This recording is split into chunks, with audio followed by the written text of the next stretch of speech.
VGRT Gaming Podcast, episode 713, recorded on February 14th, 2024.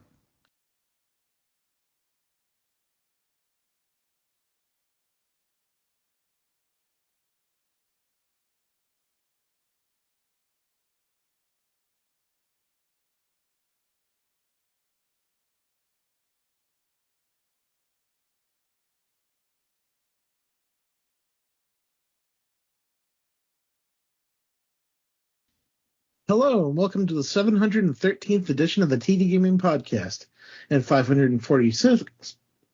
Wow. Let me try that again. Hello, and welcome to the 703rd. Wow. Okay, hold on. Okay.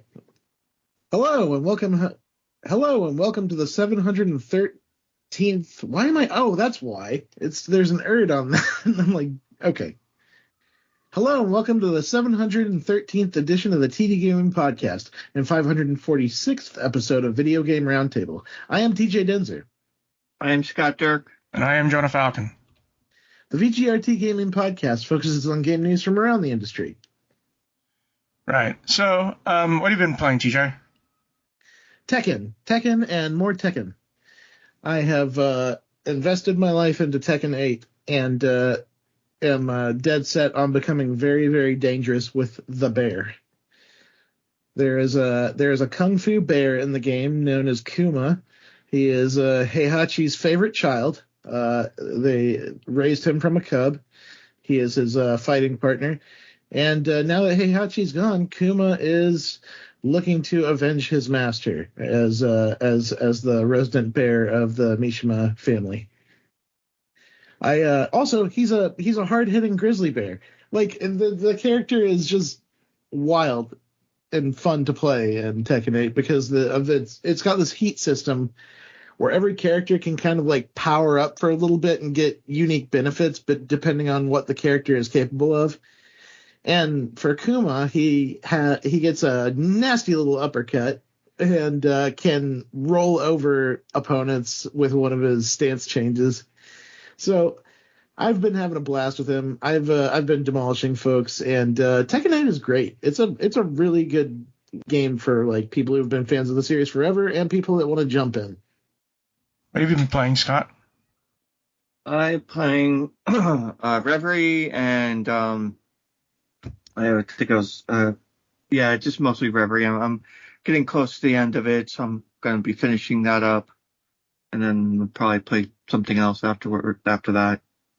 I haven't decided yet. I downloaded Persona 3 Reload and also Bloodstained. Two games I haven't played, so at some point I'm going to play them. I've just been so busy. I played Bloodstained. I haven't played Persona. I enjoyed the Bloodstained game. It's definitely a Metroidvania game. It's made by the guy who invented Castlevania. Yes. So it's really good. From what I understand, he just took everything that were good, he made it into the game and added some new stuff. Mm-hmm. So I think that he's still working on it too, doing other stuff with it. Well, he did a sequel. He did a sequel. I don't know what he's doing now, but anyways, there aren't much quick news. There's stuff we could discuss, but I'm going to wait until next week to see what happens. For now, we're just going to deal with the main news. Go ahead, TJ. Sure. The makers of Palworld are desperate to hire more developers from PC Gamer. Palworld developer Pocket Pair is pouring nearly $500,000 every month into keeping the game's servers up, which it can afford to do because Palworld is a massive hit. But it still needs help in the form of people. At Palworld, we still have a lot to do, but we are overwhelmingly short of people to join us, the studio tweeted on its Japanese account, as translated by Deep L. We are looking for people of all positions, but we are especially looking for planning and engineers. We are looking for people with experience in any type of engine, so if you are interested in creating a completely new type of game, please apply. The Twitter auto-translation is a little more Palworld-esque. We are severely lacking in friends. It's not the worst problem in the world to have, but it is a problem. Palworld is a massive success, surpassing 19 million players across Steam and Xbox as of January 31st, less than 2 weeks after it launched.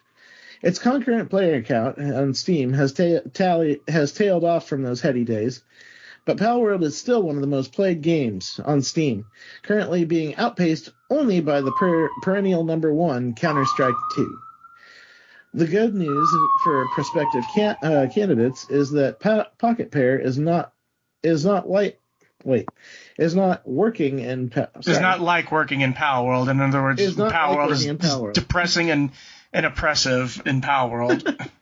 The studio's English language website promises flexible hours, comprehensive benefits, and basically non-existent overtime, and says, without a hint of irony, the era of making games while suffering is over.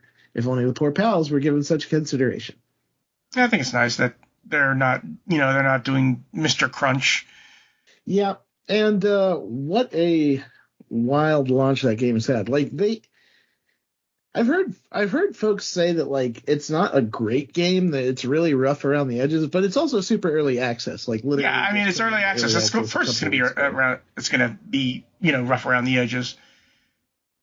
Have you had a chance to delve into it yet, Jonah? A little bit, but here's the thing: is that I already know what it is. It's Ark Survival Evolved, except without dinosaurs. You have Pokemon. That's basically what it is. That's precisely what it is.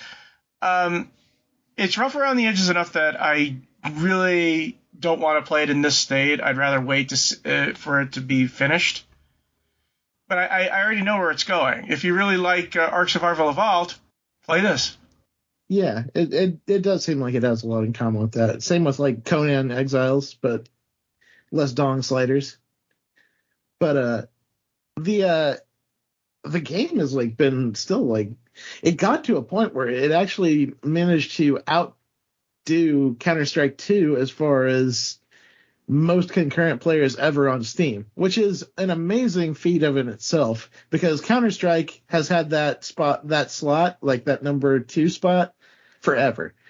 And PUBG is the only one that's ahead of it anymore, but like that'll probably never be beaten, because at one point PUBG had like 3 million people playing it at one time. A lot of the negative reviews of Palworld are complaints that the co-op isn't working right. Of course, it's early access, but that shows you where a lot of the focus is going for a lot of players, is that they want to do co-op in it.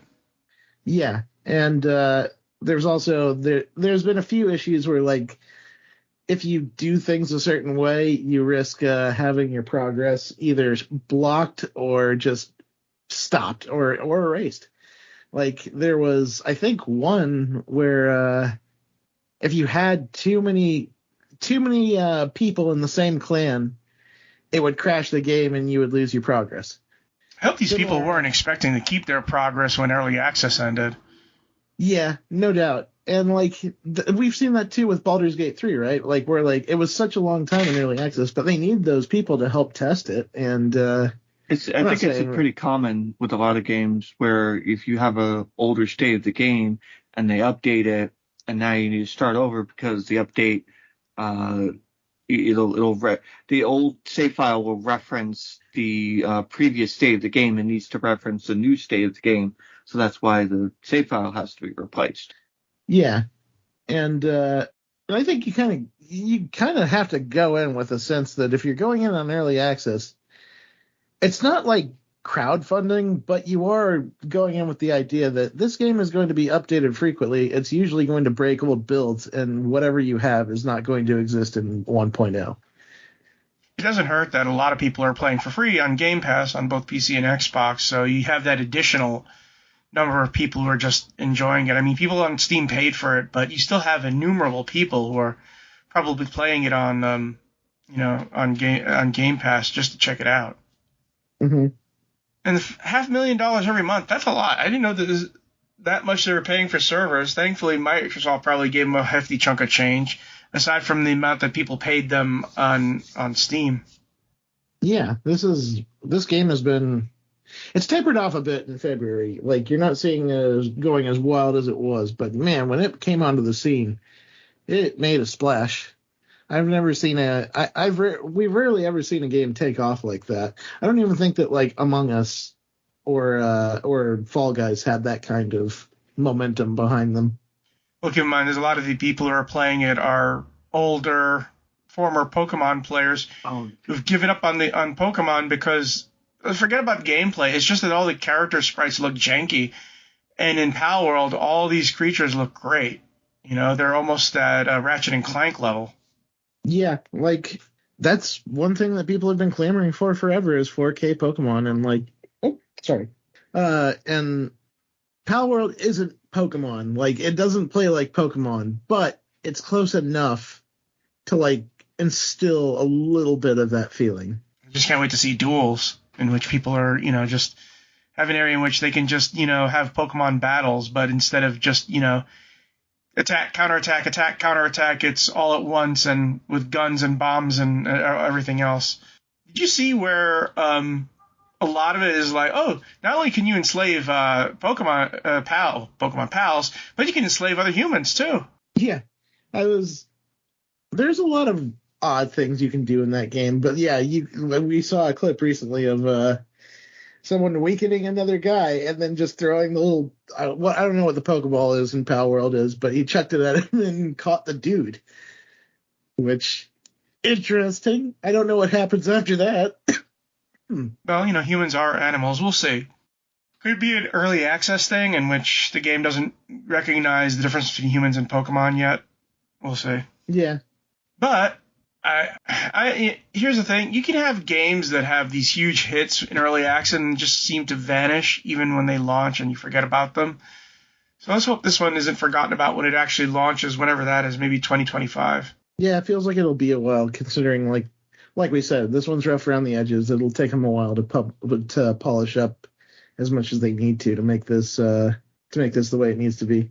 Anyways, we're going to move on to the next item. Dead Cells designer Livid at former studio, and this comes to us from PC Gamer. Late last week came the news that 7 years after its early access release, the original developers, Motion Twin, and DLC developers Evil Empire will be ending work on Dead Cells. Evil Empire was set up as a satellite studio to support the game and had been working on it for over 5 years, creating 4 DLCs and 18 updates, including the recent and excellent Castlevania crossover, but now says it's moving on to quote-unquote secret projects. The news didn't seem like an enormous surprise. Dead Cells has been wildly successful and has had great post-launch support, but now it's an absolutely huge game, and 7 years of updates seems pretty healthy. But the game's designer and a co-founder of Motion Twin, Sebastian Bernard, has a very different take. Bernard was asked about the announcement on the official Dead Cells Discord server. He answered, "Since you're asking me, I'll just say that Motion Twin did the worst imaginable asshole move against Dead Cells and Evil Empire. Having seen firsthand the actual situation behind the scenes, I can honestly say I'm glad not to be a part of this anymore. The official statement is total marketing bullshit. The way this situation happened is on a whole different level. I never imagined my former co-op studio would turn out to be such greedy people. I wish the absolute best to Evil Empire for their next things, and hope people working there will survive this sudden economic cut." Bernard elaborated on those comments in a blog post which criticizes Motion Twin for, quote-unquote, a one-way strategy that leaves people behind, and praises Evil Empire for having, quote-unquote, a true love for the franchise. Bernard spent 19 years at Motion Twin before leaving in the wake of Dead Cells' success, and apparently not on the best of terms. At the time he wrote that, following Dead Cells' launch and success, he'd move on to prototyping future games, but his relations within the team became more and more complicated. So complicated he was asked to leave in December 2019. There's a story there that they're not saying. I can guess what it is, though. I mean, probably Evil Empire was forced to work long hours and not compensated and usual stuff. Yeah, like, it's a shame to hear it this way out of him, because, like, based on the wording of the original thing, like, we already knew that Evil Empire was working on something new. Or, I'm sorry, Motion Twin was working on something new. And it sounded like Evil Empire was getting ready to prepare some new projects as well, and that to me just said that, like, you know, we spent so much time on Dead Cells and we'd like to make something new. I really hope it's more mostly just that than what Bernard is saying, because I don't know, like, he's been out of the company for a long time. Is he really, like, finger on the pulse of what's going on there? I don't know. It just sounds like this. I mean, like I said, I wouldn't be surprised if stuff was going on between Motion Twin and Evil Empire. if Evil Empire was just, taken advantage of, that sort of thing. At least the game has stopped development, so now both companies can do something on their own. Yeah, and I'm interested to see what Evil Empire comes up with, because they did do amazing work on Dead Cells for a long time. They did the Castlevania DLC, which was really cool. And they've done so much DLC and they've done so many updates for that game. Like, I'm interested to see what Evil Empire does when it sets out on its own. Yeah, I'm trying to remember. They did a lot of crossovers too. I'm trying to remember all the crossovers they did. They had, I think the character in Dead Cells there was like an indie game, like party beat 'em up type thing, which had a bunch of characters from different indie games in it. And I think the Dead Cells guy was one of them. Yeah, I know, but they also did a lot of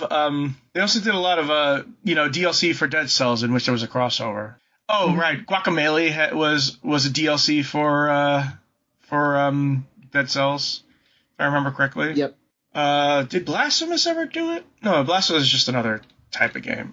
Nah, but the Castlevania one was a big deal. That was a really cool one. Return to Castlevania. And just even the original content that Evil Empire that they've put together since Evil Empire has been working on the game has been very impressive. The games that they crossed over with was Terraria, Risk of Rain, Slay the Spire, Hotline Miami, Katana Zero, and Shuffle Knight. I remember Katana Zero especially because there was a big deal about that one. That's wild. That's a lot of crossover. Yeah. Slay the Spire is the most random, to tell you the truth. Yeah. But I know for a fact that Motion Twin has its next game already planned out.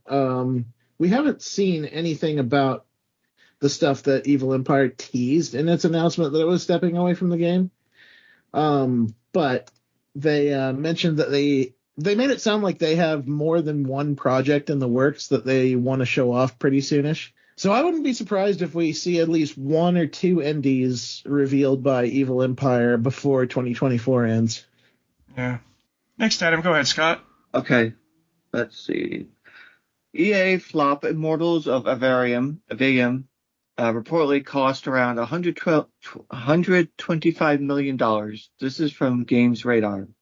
A new report sheds some light on just how much EA invested in its single-player FPS Immortals of Aveum, which received mixed reviews and was deemed a financial flop. Immortals of Aveum launched in August 2023 amidst one of the busiest years of game releases in history, bookended by behemoths like Diablo 4, Starfield, and Baldur's Gate 3. Ascended Studios' self-styled Call of Duty with Magic missed EA's expectations by enough of a margin that about 45% of the studio's workforce was laid off shortly after release. That's really ouch, and I hadn't even heard of this game last year. I was so busy with other games. The studio's CEO, Brett Robbins, has gone on record to blame Immortals' poor sales on last year's extraordinary busy release calendar. But an anonymous former Ascendant employee speaking to IGN said actually the concept of the game itself and its sizable budget were both fundamental mistakes and ultimately doomed the project. At a high level, Immortals was a massively overscoped for a studio's debut project. The former employee said the development cost was around $85 million, and I think EA kicked in $40 million for marketing and distribution. Sure, there was some serious talent on the development team, but trying to make a AAA single-player shooter in today's market was a truly awful idea, especially since it was a new IP that was also trying to leverage Unreal Engine 5. What ended up launching was a bloated, repetitive campaign that was far too long. Yeah, also recently a developer said that it was just a big mistake to make the game. It has mostly positive reviews on Steam, but the problem is that there's only like 1,100 reviews, which should tell you the problem right there. Yeah, not enough engagement like we were talking about with Palworld having ridiculous amounts of people playing it. And yeah, this game, it didn't really seem to get a lot of attention because I don't remember it at all. So the marketing does seem to have failed there, and they put in a lot. It was any attention. It was like Doom Eternal, but with the Unreal Engine 5. Yeah. Yeah. And the idea that a single player large scale game could succeed is absolute bullshit to me. Like, 2023 had Starfield, RoboCop Rogue City, the System Shock remake, and I think a few more that were like. I mean, we had Octopath, we had Sea of Stars. There were tons. No, he's saying about first-person games there. Yeah, first-person shooters in particular. Because 2023 was just a great year for single-player games in general. But you can't say that like the problem was that you made that a first-person shooter can't survive in this market. Because last year was full of them. They had a bunch of good single-player shooters in 2023. You're talking about AAA. I mean, yeah, those are AAA, but I'm just saying. The problem is it's going to make companies shy away from doing it, which is why we need Kickstarter and other crowdfunded stuff. They will come up with single-player first-person shooters and do really, really well. And they say, oh, wait, it wasn't the fact that it wasn't the fact that it failed because no one wants it. It's because of the fact that we've placed it in a place that's death for us. I mean, you want a good example of a game that was killed by a bad release date? Titanfall 2. Absolutely. And you cannot convince me it was not a great game.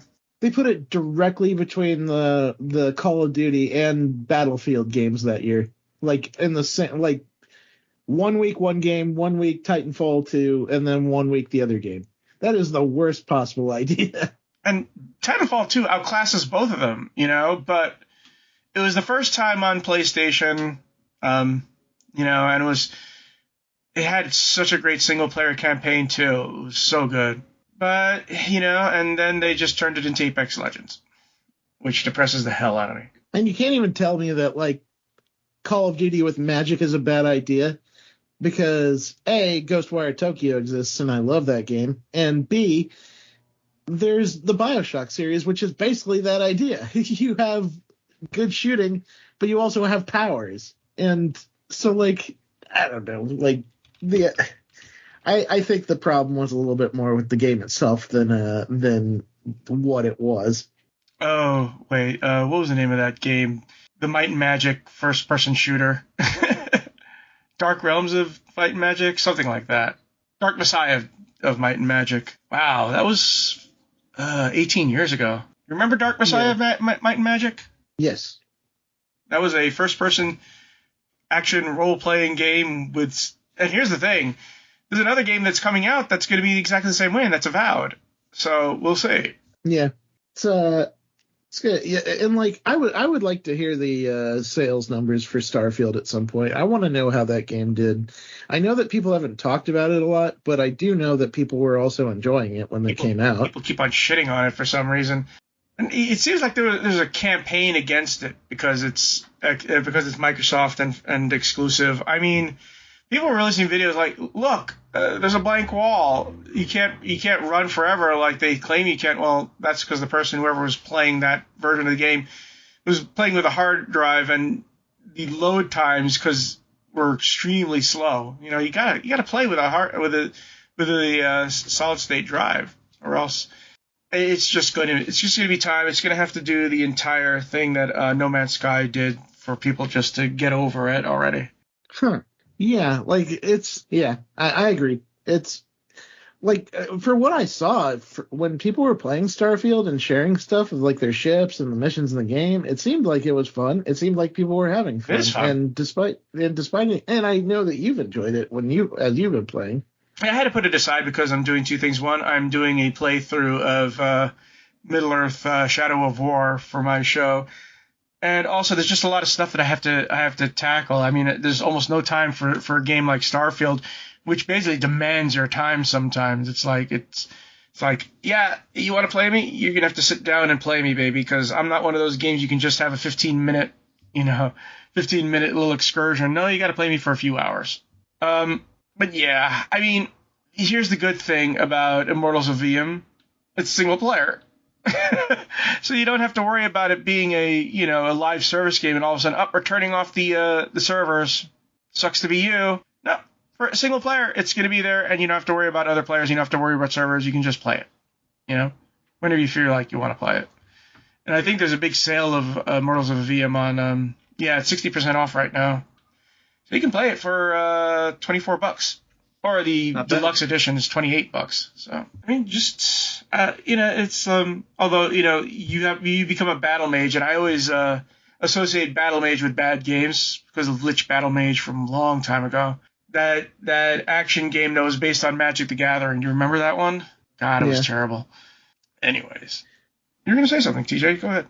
Oh, I was just gonna say that I think this has bargain bin title written all over it at some point, even 60% off. Yeah, that's pretty good. And I'll probably, if it's in a Steam sale someday and I'm just bored, I might pick it up. But I don't know. There's nothing really about it that really just screams by me that you have to see this or anything like that.